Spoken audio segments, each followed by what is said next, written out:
High all, welcome to I+. അപ്പം നമുക്ക് നമ്മുടെ അമെൻമെൻറ്റുമായിട്ട് ബന്ധപ്പെട്ട ബാക്കി ക്ലാസ്സുകൾ നോക്കാം.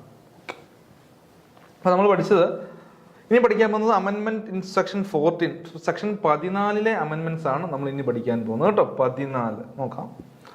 അമെൻമെൻറ്റ് ഓഫ് സെക്ഷൻ 14 എന്ന് പറയുന്നുണ്ട്. In section 14 of the principal act അല്ലേ, in marginal heading of section 14 after the word amalgamation the word and simple merger shall be inserted ആണ്.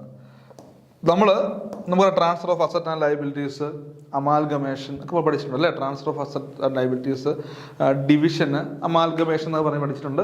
അതിൻ്റെ ഒപ്പം പുതിയതായിട്ട് വരുന്ന കൂട്ടിച്ചേർക്കുന്ന ഒരു ടേമാണ് മെർജർ എന്ന് പറയുന്നത്. എന്താണ് മെർജർ? മെർജർ എന്ന് പറയുന്നത് പുതിയതായിട്ട് നമ്മൾ കൂട്ടിച്ചേർക്കുന്ന ഒരു ടേമാണെന്ന് ഓർത്ത് വെക്കുക. Merger.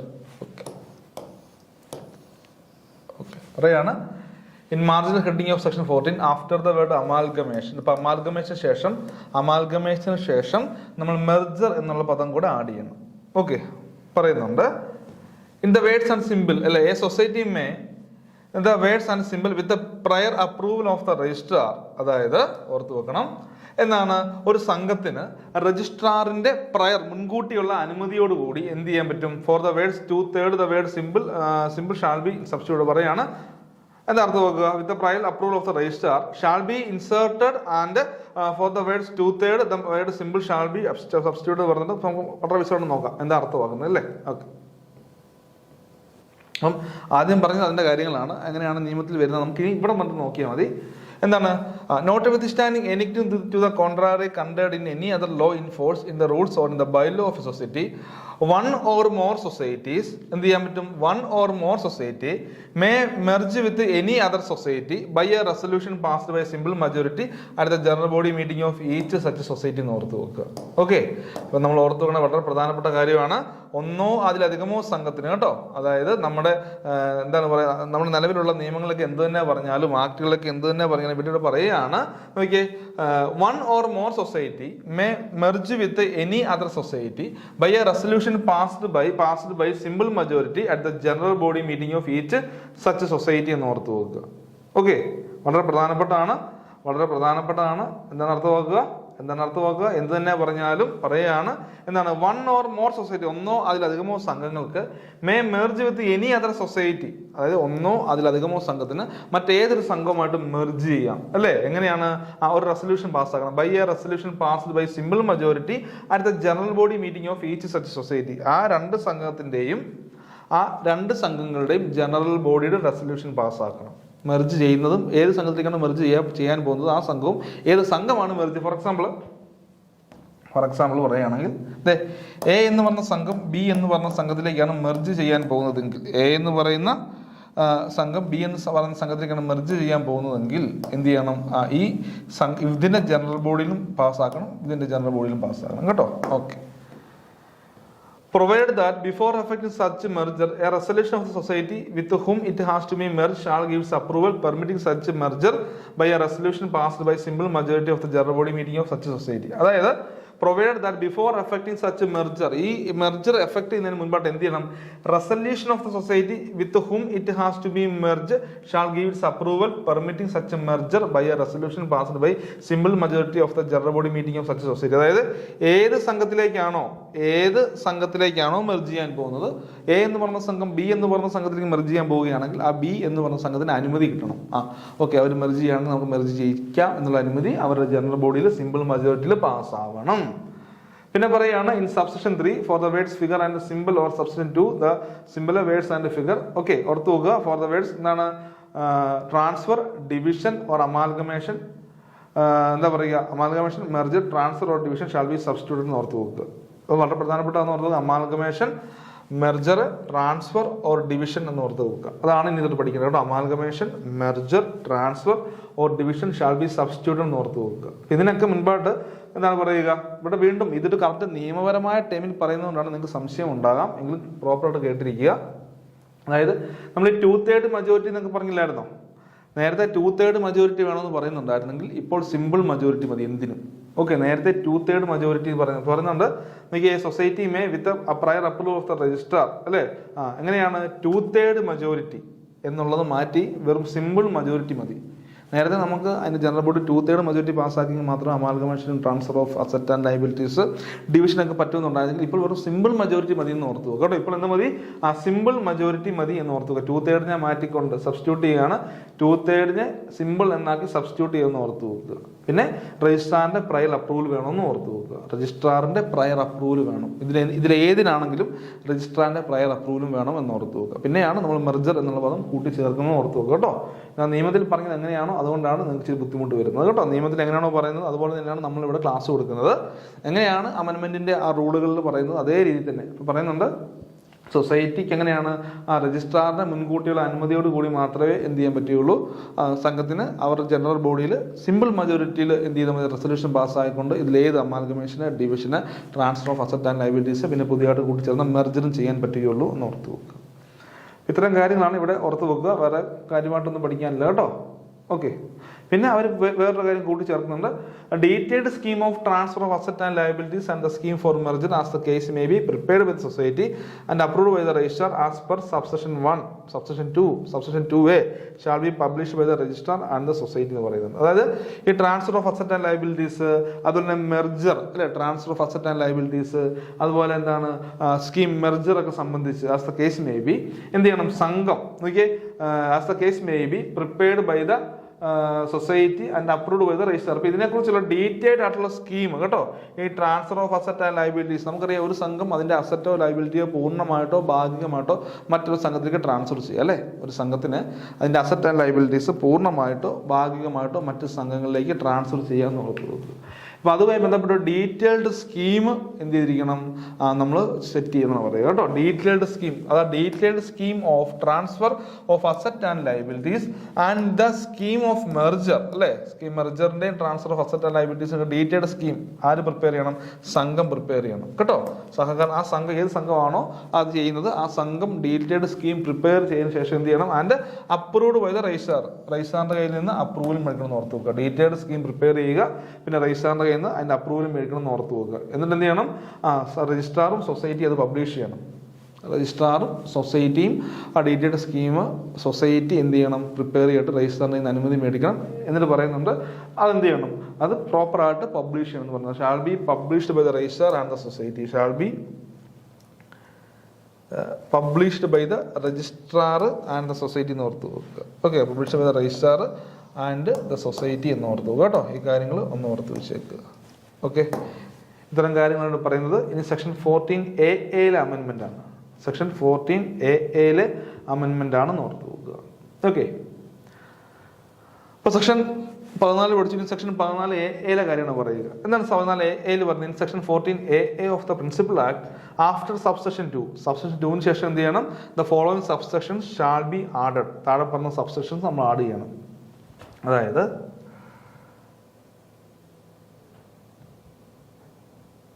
Okay, the share capital contribution or financial assistance to the subsidiary institution അല്ലേ.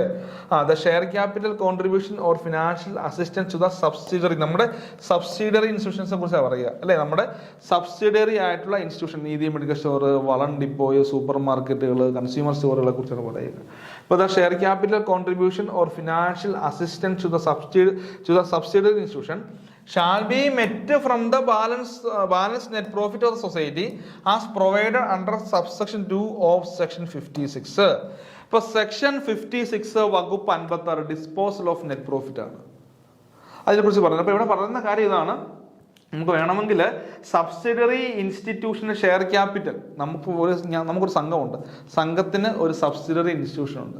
അപ്പൊ നമുക്ക് വേണമെങ്കിൽ എന്താണ്, ഈ സബ്സിഡിയറി ഇൻസ്റ്റിറ്റ്യൂഷന് ഷെയർ ക്യാപിറ്റൽ ആയിട്ടോ, ഓക്കെ, ഷെയർ ക്യാപിറ്റൽ ആയിട്ടോ അല്ലെങ്കിൽ മറ്റ് ഫിനാൻഷ്യൽ അസിസ്റ്റൻസ് ആയിട്ടോ, ഒന്നെങ്കിൽ ഷെയർ ക്യാപിറ്റൽ ആയിട്ടോ അല്ലെങ്കിൽ മറ്റ് സാമ്പത്തിക സഹായമായിട്ടോ എന്ത് ചെയ്യാം, സംഘത്തിന്റെ നെറ്റ് പ്രോഫിറ്റിൽ നിന്ന് പണം കൊടുക്കാന്ന് ഓർത്ത് കൊടുക്കുക. ക്ലിയർ ആകുന്നുണ്ടോ?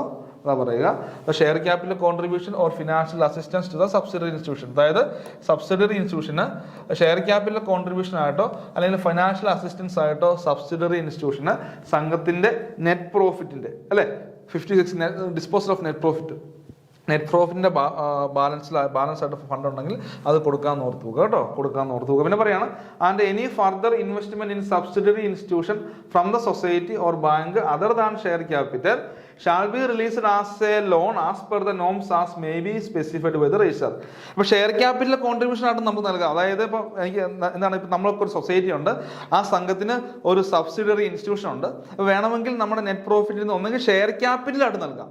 മനസ്സിലാക്കണേ, ഒന്നെങ്കിൽ ഷെയർ ക്യാപിറ്റൽ കോൺട്രിബ്യൂഷൻ ആയിട്ട് നൽകാം, അല്ലെങ്കിൽ സാമ്പത്തിക സഹായമായിട്ട് ഫിനാൻഷ്യൽ അസിസ്റ്റൻസ് ആയിട്ട് നൽകാം. ഒന്നെങ്കിൽ ഓർത്ത് വെക്കണം, ഈ പോയിന്റ് ഓർക്കണം, ഒന്നെങ്കിൽ ഷെയർ ക്യാപിറ്റലായിട്ട് നൽകാം, അല്ലെങ്കിൽ മറ്റ് സാമ്പത്തിക സഹായമായിട്ട് നൽകാം. ഇനി നമ്മൾ മറ്റ് ഷെയർ ക്യാപിറ്റലായിട്ട് അല്ല നൽകുന്നത് വിചാരിക്കുക. ഷെയർ ക്യാപിറ്റലായിട്ട് അല്ല നമ്മൾ നൽകുന്നുണ്ടെങ്കിൽ പറയുകയാണ് അതിനെ നമ്മൾ ലോൺ ആയിട്ട് കണക്കാക്കണം കേട്ടോ.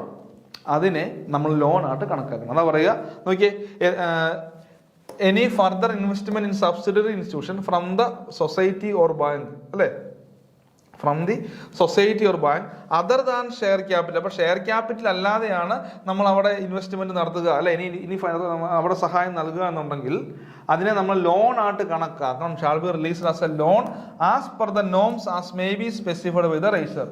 അപ്പോൾ രജിസ്ട്രാർ സ്പെസിഫൈ ചെയ്യുന്ന രീതിയിലുള്ള ലോൺ ആയിട്ട് വേണം കണക്കാക്കാൻ. അവിടെ ഒരു വീണ്ടും ഓർത്ത് വെക്കുക, ഷെയർ ക്യാപിറ്റൽ ആണെങ്കിൽ ഓക്കെ, കുഴപ്പമില്ല. ഷെയർ ക്യാപിറ്റൽ അല്ലാതെ മറ്റേതെങ്കിലും രീതിയിലാണ് അവിടെ നമ്മൾ ഇൻവെസ്റ്റ്മെന്റ് അല്ല ഫണ്ട് നൽകുന്നത് എന്നുണ്ടെങ്കിൽ അതിനെ ലോൺ ആയിട്ട് കണക്കാക്കണം. അതായത് സംഘത്തിൽ നിന്നുള്ള ലോൺ ആയിട്ട്, അവർക്ക് നൽകിയ ലോൺ ആയിട്ട് കണക്കാക്കണം എന്ന് ഓർത്ത് വെക്കുക. ഓക്കെ, അടുത്ത പറയാണ്, any society or bank which had availed any financial assistance from government shall include nominees of Government of Kerala in the board of directors of the subsidiary institutions as may be prescribed. അതായത് നോക്കിയേ, ഏതെങ്കിലും സംഘമോ ബാങ്കോ, അല്ലെ, any society or bank, ഏതെങ്കിലും സംഘമോ അല്ലെങ്കിൽ ഒരു ബാങ്കോ, which had availed any financial assistance from government, ഗവൺമെന്റിൽ നിന്ന് എന്തെങ്കിലും സാമ്പത്തിക സഹായം വാങ്ങിയിട്ടുള്ള ഏതെങ്കിലും സംഘമോ ബാങ്കോ എന്ത് ചെയ്യണം, shall include nominees of government of Kerala in the board of director of the subsidiary institution as the case may be. അപ്പം ഏതെങ്കിലും ഒരു സംഘമോ ബാങ്കോ ഗവൺമെന്റിൽ നിന്ന് എന്തെങ്കിലും സാമ്പത്തിക സഹായം എന്താണ് വാങ്ങിയിട്ടുണ്ടെങ്കിൽ had availed any financial assistance from government, ഗവൺമെന്റിൽ നിന്ന് എന്തെങ്കിലും സാമ്പത്തിക സഹായം മേടിച്ചിട്ടുണ്ടെങ്കിൽ എന്ത് ചെയ്യണം, ആ ബോർഡിന്റെ, അല്ലെ, ആ സംഘത്തിന്റെ സബ്സിഡിയറി ഇൻസ്റ്റിറ്റ്യൂഷൻ ഒരു ബോർഡ് ഓഫ് ഡയറക്ടേഴ്സ് ഉണ്ട് കേട്ടോ. ആ സംഘത്തിന്റെ സബ്സിഡിയറി ഇൻസ്റ്റിറ്റ്യൂഷന് ഒരു ബോർഡ് ഓഫ് ഡയറക്ടേഴ്സ് ഉണ്ട്. അതിൽ ഗവൺമെന്റ് നോമിനീസിനെ ഉൾപ്പെടുത്തണം എന്നാണ് പറയുക. അതില് ഗവൺമെന്റ് നോമിനീസിനെ ഉൾപ്പെടുത്തണം. എന്നോട് പറയാം, any society or bank which had availed any financial assistance from government, ഗവൺമെന്റിൽ നിന്ന് എന്തെങ്കിലും സാമ്പത്തിക സഹായം വാങ്ങിയിട്ടുള്ള ബാങ്കോ അല്ലെങ്കിൽ സംഘമോ, അങ്ങനെ ആ സംഘത്തിന് മേടിച്ചിട്ടുള്ള സംഘത്തിന് സബ്സിഡിയറി ഇൻസ്റ്റിറ്റ്യൂഷൻ ഉണ്ടെങ്കിൽ ആ സബ്സിഡിയറി ഇൻസ്റ്റിറ്റ്യൂഷന്റെ ബോർഡ് ഓഫ് ഡയറക്ടർ എന്ന് പറയുന്ന ഒരു ബോർഡുണ്ട്, അല്ലെ, കമ്മിറ്റിക്കാരുടെ ഒരു ബോർഡുണ്ട്. അതിലേക്ക് ആരെ ഉൾപ്പെടുത്തണം, ഗവൺമെന്റ് നോമിനീസിനെ ഉൾപ്പെടുത്തണം കേട്ടോ. ഇവിടുത്തെ ബോർഡ് എന്ന് പറഞ്ഞാൽ നമ്മുടെ സൊസൈറ്റിയുടെ ബോർഡല്ല, ആ സബ്സിഡിയറി ഇൻസ്റ്റിറ്റ്യൂഷന്റെ ബോർഡാന്ന് ഓർത്ത് നോക്കുക. അതിലേക്ക് ഗവൺമെന്റ് നോമിനീസിനെ ഉൾപ്പെടുത്തുമെന്ന് ഓർത്ത് നോക്കുക. പിന്നെ പറയുന്നുണ്ട് ദ രജിസ്ട്രാർ ഷാൾ കണ്ടക്ട്, അല്ലേ, the registrar shall conduct audit, inspection and verification of records in the subsidiary institutions as may B prescribe. ഇവിടെ രജിസ്ട്രാർ എന്ത് ചെയ്യണം, രജിസ്ട്രാറാണ് ഇവിടെ നമ്മുടെ സബ്സിഡിയറി ഇൻസ്റ്റിറ്റ്യൂഷനിൽ ഓഡിറ്റ് നടത്തേണ്ടത്, ഇൻസ്പെക്ഷനും വെരിഫിക്കേഷനും നടത്തേണ്ടതെന്ന് ഓർത്ത് നോക്കുക. The registrar shall conduct audit, inspection and verification of records in the subsidiary institutions as may be prescribed എന്ന് ഓർത്ത് വെക്കുക. പിന്നെ പറയുന്നതാണ്, any share capital contribution or financial assistance to the subsidiary institution from the society or bank shall be allotted with the prior approval of the registrar based on the resolution passed by the general body of the society or bank concerned. അതായത് ഇപ്പോൾ share ക്യാപിറ്റലായിട്ടോ അല്ലെങ്കിൽ മറ്റെന്തെങ്കിലും സാമ്പത്തിക സഹായമോ നമുക്ക് സംഘത്തിന് അതിന്റെ subsidiary institution നൽകണമെന്നുണ്ടെങ്കിൽ കേട്ടോ, share ക്യാപിറ്റലായിട്ടോ മറ്റേതെങ്കിലും രീതിയിൽ സാമ്പത്തിക സഹായമായിട്ടോ ഒരു സംഘത്തിന് അതിന്റെ സബ്സിഡിയറി ഇൻസ്റ്റിറ്റ്യൂഷൻ നൽകണമെന്നുണ്ടെങ്കിൽ പറയുന്നുണ്ട്, ആദ്യം സംഘം ഒരു ജനറൽ ബോഡി കൂടി റെസൊല്യൂഷൻ പാസ്സാക്കണം കേട്ടോ. ആദ്യം സംഘം ഒരു ജനറൽ ബോഡി കൂടി റെസൊല്യൂഷൻ പാസ്സാക്കണം എന്ന് ഓർത്ത് വെക്കുക, അല്ലേ. ആദ്യം റെസൊല്യൂഷൻ പാസ്സാക്കണം, എന്നിട്ട് അതിൽ എന്ത് മേടിക്കണം, രജിസ്ട്രാറിന്റെ അനുമതി മേടിക്കണം. ഇവിടെ പറയുന്നത് ഇങ്ങനെയാണെങ്കിലും ഇവിടെ പറയുന്നത് എങ്ങനെയാണ്, any share capital contribution or financial assistant to the subsidiary institution from the society or bank എങ്ങനെയാ, shall be allotted with the prior approval of the registrar. അപ്പൊ രജിസ്ട്രാറിന്റെ അനുമതി മേടിക്കണം. പക്ഷെ രജിസ്ട്രാർ ആദ്യം അനുമതി കൊടുക്കില്ല. രജിസ്ട്രാർ അനുമതി കൊടുക്കുന്നതിന് മുമ്പായിട്ട് എന്താണ്, നമ്മൾ സംഘത്തിന്റെ ജനറൽ ബോഡിയുടെ റെസൊല്യൂഷൻ പാസ്സാക്കണം. ആ റെസൊല്യൂഷന്റെ അടിസ്ഥാനത്തിലായിരിക്കും രജിസ്ട്രാർ അനുമതി കൊടുക്കുക എന്ന് ഓർത്ത് വെക്കുക. അല്ലാതെ ആദ്യമേ സ്ട്രേറ്റ് രജിസ്ട്രാർ അനുമതി തരികയല്ല. സംഘത്തിന്റെ ജനറൽ ബോഡിയിൽ ഒരു റെസൊല്യൂഷൻ പാസ്സാക്കണം. അത് നോക്കിയാണ്, അതിന്റെ അതിൻ്റെ അടിസ്ഥാനത്തിലാണ് നമുക്ക് രജിസ്ട്രാർ അനുമതി നൽകുക. അങ്ങനെ രജിസ്ട്രാറിൻ്റെ അനുമതി കിട്ടിയെങ്കിൽ മാത്രമേ നമുക്ക് ഷെയർ ക്യാപിറ്റലായിട്ടോ അല്ലെങ്കിൽ എന്താ പറയുക സാമ്പത്തിക സഹായമായിട്ടോ സബ്സിഡറി ഇൻസ്റ്റിറ്റ്യൂഷന് ഫണ്ട് കൊടുക്കാൻ പറ്റുകയുള്ളൂ എന്ന് ഓർത്തു. ഓക്കെ, ഇനി ഇവിടെ പറയുകയാണ്, കുറേ കാര്യങ്ങളുണ്ട് ഇവിടെ കുറച്ച് കാര്യങ്ങൾ പഠിക്കാനുണ്ട്. Transferring fund or leasing asset of the society to its subsidiary institution. അതായത് സൊസൈറ്റി എന്ത് ചെയ്യുകയാണ്, അതിൻ്റെ സബ്സിഡറി ഇൻസ്റ്റിറ്റ്യൂഷൻസിലേക്ക് ഫണ്ട് ട്രാൻസ്ഫർ ചെയ്യുകയോ അല്ലെങ്കിൽ അസറ്റ് ലീസിന് കൊടുക്കുകയോ ചെയ്യുമ്പോൾ എന്ത് മേടിക്കണം, shall be made with the prior approval of the government.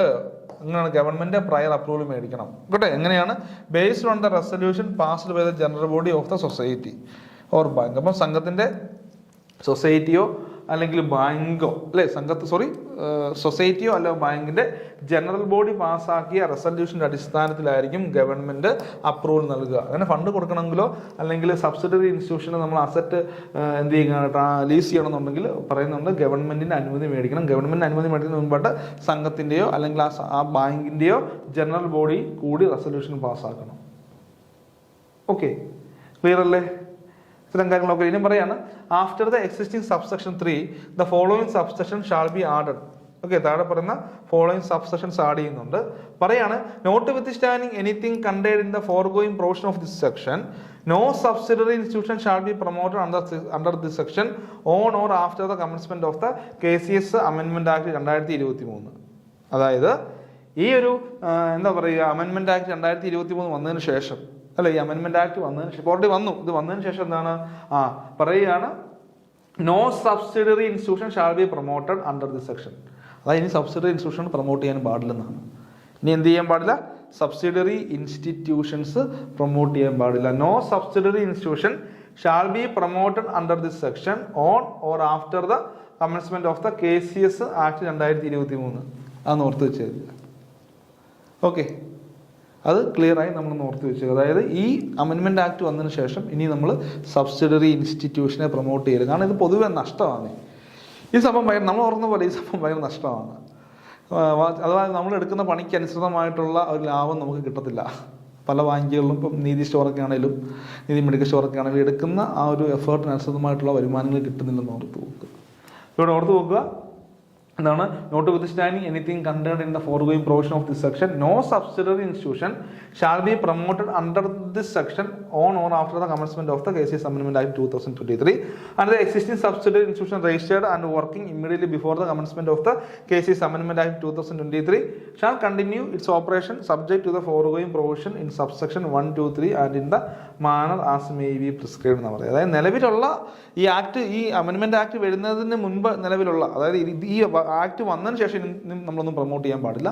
ഇതിന് മുൻപുള്ളത് കുഴപ്പമില്ല, അത് പ്രോപ്പറായിട്ട് വർക്ക് ചെയ്തിട്ടെന്ന് പറയുക. ഇതിന് മുൻപുള്ള ആ ഒരു സബ്സിഡറി ഇൻസ്റ്റിറ്റ്യൂഷൻസ് പ്രോപ്പറായിട്ട് വർക്ക് ചെയ്തിട്ട് പ്രശ്നമില്ല. പക്ഷേ ഇതിന് ശേഷം ഈ അമെൻമെന്റ് ആക്ട് വന്നതിന് ശേഷം എന്താണ്, ഒന്നും പ്രൊമോട്ട് ചെയ്യേണ്ട എന്ന് പറയുന്നുണ്ട് കേട്ടോ. ഒന്നും പ്രൊമോട്ട് ചെയ്യേണ്ട എന്ന് പറയുന്നുണ്ട്. ക്ലിയർ അല്ലേ? ഓക്കെ അല്ലേ? ഇനിയിപ്പോൾ അടുത്ത് പഠിക്കാൻ പോകുന്ന അമെൻമെന്റ് ഓഫ് സെക്ഷൻ 14B ആണ് കേട്ടോ. 14B അമെൻമെന്റ് ആണ് പറയുക. പാർട്ണർഷിപ്പുമായിട്ട് ബന്ധപ്പെട്ട കാര്യങ്ങളല്ലേ 14B പറയുക. അമെൻമെന്റ് ഓഫ് സെക്ഷൻ 14B പാർട്ണർഷിപ്പ് ആയിട്ട് ബന്ധപ്പെട്ട കാര്യങ്ങൾ. In section 14B of the principal act after the existing subsection the following subsection shall be inserted. അവിടെ ഒരു സബ്സെക്ഷൻ പറയുന്നുണ്ട് അല്ലേ, സബ്സെക്ഷൻ 1 പറയുന്നുണ്ട്. അതിനുശേഷം എന്ത് ചെയ്യുക, ഈ താഴെ പറയുന്ന ഫോളോയിങ് സബ്സെക്ഷൻസുകൾ നമ്മൾ ആഡ് ചെയ്യുക. 1A പറയാണ്, ഡീറ്റെയിൽഡ് അല്ലേ, ഓർത്ത് നോക്കുക, detailed project report for the formation of such a partnership of cooperative society shall be prepared by the societies concerned and the same shall be submitted to the general body of such a society for approval. ഇപ്പം ഏതെങ്കിലും രണ്ടോ അതിലധികമോ സംഘം partnership ചേർന്ന് business പ്രവർത്തനം ആരംഭിക്കണമെന്നുള്ള ആഗ്രഹം ഉണ്ടെങ്കിൽ അല്ല അങ്ങനെ തീരുമാനിക്കുകയാണ് പറയുന്നുണ്ട്. എന്ത് ചെയ്യണം, അതിൻ്റെ എന്താണ് ആ ഡീറ്റെയിൽഡ് പ്രോജക്ട് റിപ്പോർട്ടാണ്, ആ എന്ത് പാർട്ണർഷിപ്പാണ്, എന്ത് ബിസിനസ്സാണ്, എന്തൊക്കെ കാര്യങ്ങളാണെന്നുള്ള ഒരു ഡീറ്റെയിൽഡ് പ്രോജക്ട് റിപ്പോർട്ട് അല്ലേ, detailed project report for the formation of such partnership. അപ്പോൾ ആ പാർട്ണർഷിപ്പുമായിട്ട് ബന്ധപ്പെട്ട ഡീറ്റെയിൽഡ്, ആ ഫോർമേഷനുമായി ബന്ധപ്പെട്ട ഡീറ്റെയിൽഡ് പ്രോജക്ട് റിപ്പോർട്ട് സംഘങ്ങൾ പ്രിപ്പയർ ചെയ്യണം. Shall be prepared by the society. സംഘങ്ങൾ പ്രിപ്പയർ ചെയ്യണം. എന്നിട്ട് എന്ത് ചെയ്യണം, അത് ആ സംഘങ്ങളുടെ ജനറൽ ബോഡിയിൽ വെച്ച് അതിന് അനുമതി മേടിക്കണം. അപ്പം നമ്മൾ ഒരു പാർട്ണർഷിപ്പിലേക്ക് വരുന്നതിന് മുൻപ് എന്താണ് ഡീറ്റെയിൽഡ് ആയിട്ട് വളരെ വളരെ ഡീറ്റെയിൽഡ് ആയിട്ട് എന്തൊക്കെയാണ് നമ്മുടെ ബിസിനസ്, എന്തൊക്കെയാണ് നമ്മൾ ചെയ്യുക, എത്രത്തോളം അതിൻ്റെ ഫണ്ട് കാര്യങ്ങൾ തുടങ്ങി എല്ലാ കാര്യങ്ങളുടെയും ഒരു ഡീറ്റെയിൽഡ് പ്രോജക്റ്റ് പ്രിപ്പയർ ചെയ്തിട്ട് ആ രണ്ട് സംഘത്തിനെയും ജനറൽ ബോഡിയിൽ എന്ത് ചെയ്യണം, അപ്രൂവലിന് വേണ്ടി വെക്കണം കേട്ടോ. രണ്ട് സംഘത്തിനെയും ജനറൽ ബോഡിയിൽ അപ്രൂവലിന് വേണ്ടി വെക്കണം എന്ന് ഓർത്തു. പിന്നെ പറയാണ്, the project report approved by the general bodies of the society shall be submitted to the government through the registrar for the approval of the formation of such a partnership of cooperative society in the manner as may be prescribed എന്ന് പറയുക അല്ലേ. എന്ന് വെച്ചാൽ എന്താ അർത്ഥം നോക്കാം കേട്ടോ. അത് നമുക്ക് നോക്കാം. അത് പറയുന്നുണ്ട്, the project report approved by the general body. ഇപ്പോൾ ജനറൽ ബോഡി ആദ്യം ഈ പ്രോജക്റ്റ് റിപ്പോർട്ട് അപ്രൂവ് ചെയ്യണം. ഫസ്റ്റ് സ്റ്റേജ് എന്ന് പറഞ്ഞാൽ ജനറൽ ബോഡി ഈ പ്രോജക്റ്റ് റിപ്പോർട്ട് അപ്രൂവ് ചെയ്യണം. അതുകൊണ്ട് പറയുകയാണ് ദ പ്രോജക്റ്റ് റിപ്പോർട്ട്, നമ്മൾ പറഞ്ഞു ജനറൽ ബോഡിക്ക് മുൻപാകെ വെക്കണം അല്ലേ. The project report approved by the general body of the society shall be submitted to the government through the registrar. അപ്പോൾ രജിസ്ട്രാർ മുഖേന വേണം ഇത് ഗവൺമെന്റിലേക്ക് നൽകാൻ, സബ്മിറ്റ് ചെയ്യാം കേട്ടോ. ഗവൺമെന്റിന്റെ മുൻപാകെ ഇത് ഹാജരാക്കണം. എങ്ങനെ? രജിസ്ട്രാർ മുഖേന. നേരിട്ട് സംഘത്തിന് കൊണ്ട് ഗവൺമെന്റ് കൊടുക്കാൻ പറ്റില്ല. രജിസ്ട്രാർ മുഖേന ഇത് ഗവൺമെന്റ് സബ്മിറ്റ് ചെയ്യണം. എന്തിനു വേണ്ടിയാണ്? For the approval of the formation of such partnership of cooperative society in the manor prescribed എന്നാ പറയുക. അപ്പോൾ ഓർത്ത് വെക്കണം എന്താണ്, ഇവിടെ ആദ്യം സംഘത്തിന്റെ ജനറൽ ബോഡി പാസ്സാക്കി അത് രജിസ്ട്രാർ മുഖേന ഗവൺമെന്റിന്റെ മുൻപാകെ അപ്രൂവലിന് പോകണം. അങ്ങനെ അപ്രൂവൽ കിട്ടിയെങ്കിൽ മാത്രമേ പാർട്ണർഷിപ്പ് രൂപീകരിക്കാൻ പറ്റുകയുള്ളൂ എന്ന് ഓർത്തു പോകും. പിന്നെ പറയാണ് ദ രജിസ്ട്രാർ അല്ലേ, the registrar shall conduct audit, inspection and verification of records in such society in the manner as may be prescribed എന്ന് പറയുന്നുണ്ട് അല്ലേ. എന്ന് വെച്ചാൽ എന്താ അർത്ഥം നോക്കുക. Okay, the registrar shall conduct audit, inspection and verification of records. അപ്പോൾ ആരാണ് ആ ഒരു പാർട്ണർഷിപ്പിൽ ഓഡിറ്റ് കണ്ടക്ട് ചെയ്യേണ്ടത്, ഇൻസ്പെക്ഷൻ നടത്തുന്നത്, വെരിഫിക്കേഷൻ നടത്തുന്നത് ആരാണ്? രജിസ്ട്രാർ ആണെന്ന് ഉദ്ദേശിക്കുക കേട്ടോ. The registrar shall conduct audit, inspection and verification of records in such society in the manner as may be prescribed. പറഞ്ഞിരിക്കുന്ന ആ ഒരു രീതിയിൽ കേട്ടോ, ഏത് മാനറാണോ പറഞ്ഞിരിക്കുന്നത് അതേ രീതിയിൽ തന്നെ രജിസ്ട്രാർ എന്ത് ചെയ്യണം? ഓഡിറ്റും ഇൻസ്പെക്ഷനും വെരിഫിക്കേഷനും കേട്ടോ. Audit, inspection and verification of records in such society in the manner as may be prescribed. പറഞ്ഞിരിക്കുന്ന രീതിയിൽ വേണം രജിസ്ട്രാർ ഓഡിറ്റും ഇൻസ്പെക്ഷനും വെരിഫിക്കേഷനും ഒക്കെ കണ്ടക്ട് ചെയ്യാമെന്ന് ഓർത്തു. ക്ലിയർ അല്ലേ? ഓക്കെ എന്ന് വിചാരിക്കുന്നു. പിന്നെ പറയുന്നുണ്ട് എന്താണ്, in the case of racing of fund for such partnership prior sanction of the government shall be obtained by the partnership of cooperative society in the manner as may be prescribed എന്ന് പറയുക. എന്ന് പറഞ്ഞാൽ എന്താ അറിയാം നമുക്ക് അർത്ഥമാക്കുക, ഒന്ന് ആലോചിച്ച് നോക്കിയേ. അതായത് ഫണ്ട് വേണമല്ലോ അല്ലേ, പാർട്ണർഷിപ്പ് നടത്തണമെങ്കിൽ നമുക്ക് എന്ത് വേണം? ഫണ്ട് വേണം. അതുകൊണ്ട് പറയാണ് in the case of raising fund for such partnership. അപ്പോൾ ആ പാർട്ണർഷിപ്പിന് വേണ്ടി ഫണ്ട് റൈസ് ചെയ്യുമ്പോൾ അവിടെ നോക്കുക prior sanction of the government. ഇപ്പോൾ ഗവൺമെന്റിന്റെ മുൻകൂട്ടിയുള്ള അനുമതി വേണമെന്ന് ഓർത്ത് വെക്കുക. In the case of raising of fund for such partnership prior sanction of the government shall be obtained by the partnership of cooperative society in the manner as may be പ്രിസ്ക്രൈബ്ഡിൽ പറഞ്ഞിരിക്കുന്ന രീതിയിൽ ചില മാനറുകൾ പറയുന്നുണ്ട്. ആ പറഞ്ഞിരിക്കുന്ന രീതിയിൽ എന്ത് ചെയ്യണം? ഫണ്ട് കണ്ടെത്തണം എന്നുണ്ടെങ്കിൽ ഗവൺമെന്റിന്റെ അനുമതി മേടിക്കണം എന്ന് ഓർത്തു കേട്ടോ. In the case of raising of fund for such partnership prior sanction of the government shall be obtained by the partnership of cooperative society in the manner as may be prescribed എന്ന് ഓർത്തു വെക്കുക. Okay, അത് വളരെ പ്രധാനപ്പെട്ട ഒരു കാര്യമാണ്. അടുത്ത പറയുന്നത് അമെൻമെന്റ്, സെക്ഷൻ 15 പറഞ്ഞ അമെൻമെന്റ് അല്ലേ, നോക്കാം. അമെൻമെന്റ് സെക്ഷൻ 15 പറയുകയാണ്, നോക്കിയേ. After subsection 3 of section 15 of the principal act the following subsection shall be inserted ആണ്. എന്നാ പറയുക? ഇന്ന് നമ്മളിവിടെ ക്യാൻസലേഷനെ കുറിച്ചാണ് അല്ലേ. ആ രജിസ്ട്രേഷൻ്റെ സർട്ടിഫിക്കറ്റ് ക്യാൻസൽ ചെയ്യുന്ന കാര്യങ്ങളാണ് പറയുകയാണ്. Where one or more society are merged with another society in accordance with the provision of section 14 the registration of each of the merging society shall stand cancelled and shall be deemed to have been dissolved and shall cease to exist as a corporate ബോഡിയാണ്. അതായത് ഒന്നോ അതിലധികമോ സംഘമാണ് merge ചെയ്യുക എന്ന് വിചാരിക്കുക അല്ലേ, merger എന്ന് പറയാം. Where one or more societies are merged with another society in accordance with the provision of section 14 the registration of each of the merging സൊസൈറ്റിയാണ് അല്ലെ, മെർജ് ചെയ്യുന്ന സൊസൈറ്റിയുടെയാണ്. Shall stand cancelled and shall be deemed to. അതായത് A എന്ന് പറഞ്ഞ സംഘം B എന്ന് പറഞ്ഞ സംഘത്തിലേക്ക് മെർജ് ചെയ്യുകയാണെങ്കിൽ, എ എന്ന് പറഞ്ഞ സംഘം ബി എന്ന് പറഞ്ഞ സംഘത്തിലേക്ക് മെർജ് ചെയ്യുകയാണെങ്കിൽ ഇനി പിന്നെ എ എന്ന് പറഞ്ഞ സംഘം ഇല്ല അല്ലെ, അങ്ങോട്ട് ഫുള്ള് മെർജ് ചെയ്യുകയാണെങ്കിൽ ഇനി എ എന്ന് പറഞ്ഞ സംഘം ഇല്ലെന്ന് ഓർത്ത് നോക്കുക. അതാണ് പറയുക. മെർജ് ചെയ്യുമ്പോൾ ആ മെർജ് ചെയ്യുന്ന സംഘം ഏത് സംഘത്തിലേക്കെന്നല്ല, ഏത് സംഘമാണോ മെർജ് ചെയ്യുന്നത് ആ മെർജ് ചെയ്യുന്ന സംഘത്തിൻ്റെ രജിസ്ട്രേഷൻ ക്യാൻസൽ ചെയ്യും. Where one or more societies are merged with another society in accordance with provision of section 14. Section 14 പറഞ്ഞ പ്രൊവിഷൻ പ്രകാരം ഒന്നോ അതിലധികമോ സംഘം അല്ലേ മറ്റൊരു സൊസൈറ്റിയുമായി മെർജ് ചെയ്യുകയാണ്. ഫോർ എക്സാമ്പിൾ ഇങ്ങനെ കണക്കാക്കിക്കോ, ഒന്നോ അതിലധികമോ നോക്കുമ്പോൾ നോക്കിയേ, എ എന്ന് പറഞ്ഞ സംഘമുണ്ട്, ബി എന്ന് പറഞ്ഞ സംഘമുണ്ട്. ഈ എയും ബിയും എന്ന് പറഞ്ഞ ഓരോ സംഘങ്ങളുടെ വ്യത്യസ്തമായ സംഘങ്ങളാണ് എയും ബിയും. ഇവരതെ സി എന്ന് പറഞ്ഞ സംഘത്തിലേക്ക് അങ്ങ് മെർജ് ചെയ്യുകയാണ്. സി എന്ന് പറഞ്ഞ സംഘത്തിലേക്ക് മെർജ് ചെയ്യുകയാണെങ്കിൽ ഈ എയുടെയും ബിയുടെയും രജിസ്ട്രേഷൻ ക്യാൻസലായി പോകും. ഓക്കെ, എയുടെയും ബിയുടെയും രജിസ്ട്രേഷൻ ക്യാൻസലായി പോകുമെന്ന് ഓർത്ത് വെക്കുക. അപ്പോൾ ഇത്തരം കാര്യങ്ങൾ നമ്മൾ ഈ ക്ലാസ്സിൽ പഠിച്ചു അല്ലേ, മതി. ഇനി ബാക്കി കാര്യങ്ങൾ നമുക്ക് അടുത്ത ക്ലാസ്സിൽ പഠിക്കാം. Okay, thank you.